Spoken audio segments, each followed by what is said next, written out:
જય ગુરુ મહારાજ, જય ગુરુદેવ, જય સિયારામ. હું વૈદ્ય ચંદુભાઈ ચલાળિયા. તો આજે માં ગંગા સતીની એક વાણી છે. એ વાણીમાં માં ગંગા સતી અને પાનબાઈ એમનો સંવાદ છે. અમુક પ્રશ્ન પાનબાઈ કરે છે, માં ગંગા સતી એનો જવાબ આપે છે. એટલે આ વાણીમાં પાનબાઈ અને માં ગંગા સતીનો સંવાદ છે. એમાંની એક લીટી દેહ દશા ક્યારે છૂટે એ વિશે માં ગંગા સતીએ પાનબાઈને સમજાવ્યું છે. વાણી છે, છૂટા છૂટા તીર હવે મારો નહીં બાઈજી, હવે મોહથી છયા ન જાય.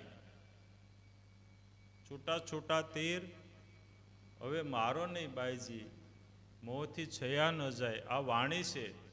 આ વાણીમાં એક કડી એવી આવે છે કે બાણ હજી વાગ્યા નથી પાનબાઈ, બાણ વાગવાથી સુરતા આસમાને ચડે અને પછી દેહ દશા મટી જાય. તો દેહની દશા મટાડવાની વાત છે.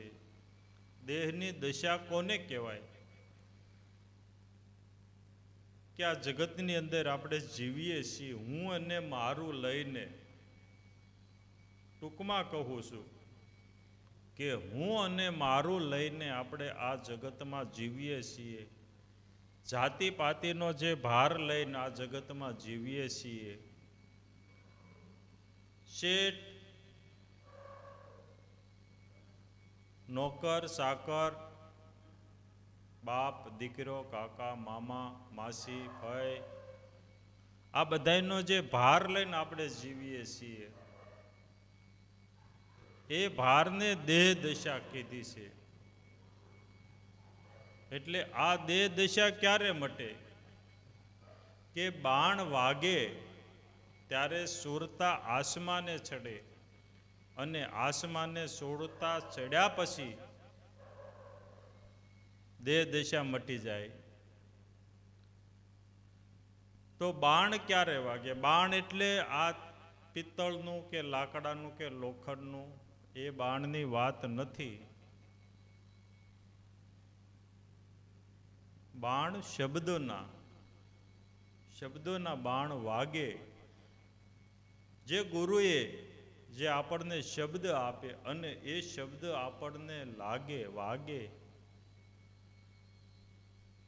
એટલે આપણી સુરતાને, ત્યારે આપણી સુરતા આસમાને ચડે.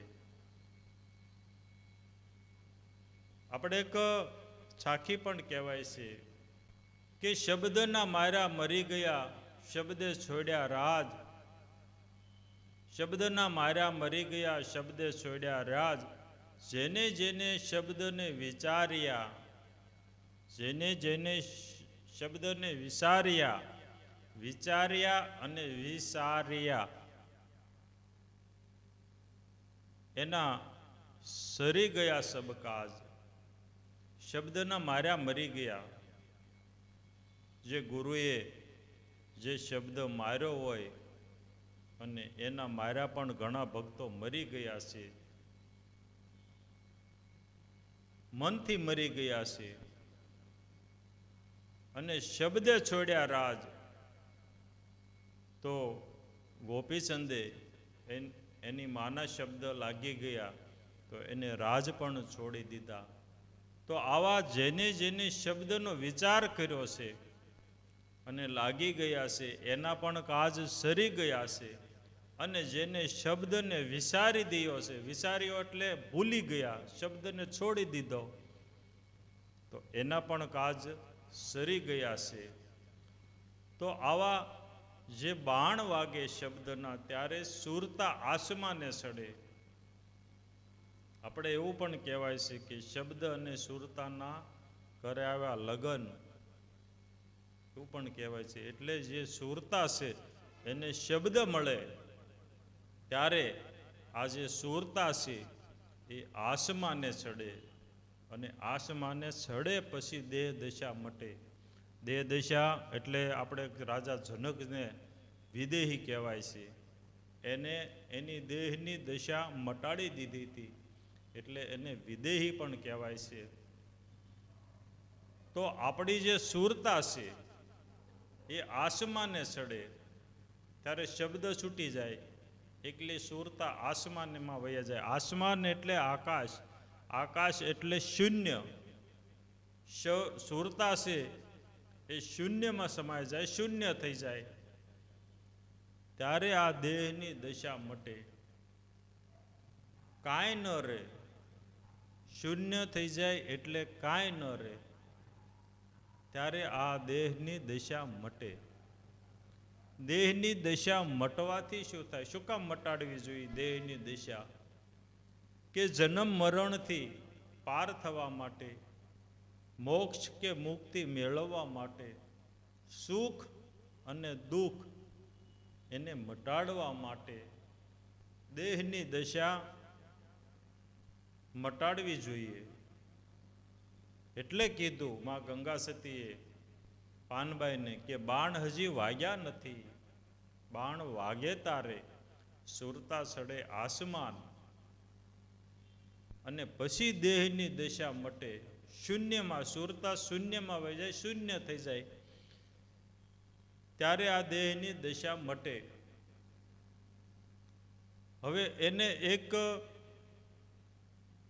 બીજી રીતે સમજવા માટે, કે સમુંદર છે એમાંથી એક પાણીનું ટીપું જુદું પડ્યું.